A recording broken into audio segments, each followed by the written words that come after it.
Patay na ng matagpuan ang isang mangingisda sa barangay Siuton, Magallanes, Sorsogon na napaulat na nawawala sa laot noon pang Abril 29.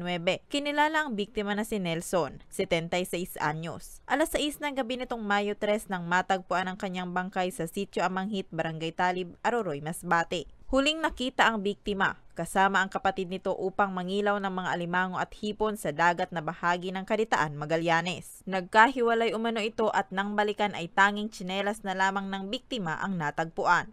So ang pinagawa ko, pinabalidate dito, pinapunta ko yung family, tsaka pinapunta ko yung family dito sa opisina. Nawala ito ng April 29 at around 6 p.m. Nai-report na sa amin May 1, 2025.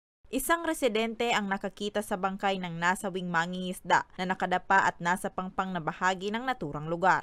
May 1, tapos mayroon na kaming mga action taken, nakipag-coordinate yung MDRRM o Barangay Official ng search and retrieval operation. So, nag-negative, then later on, May 4, nakuha sa Masbate yung remains.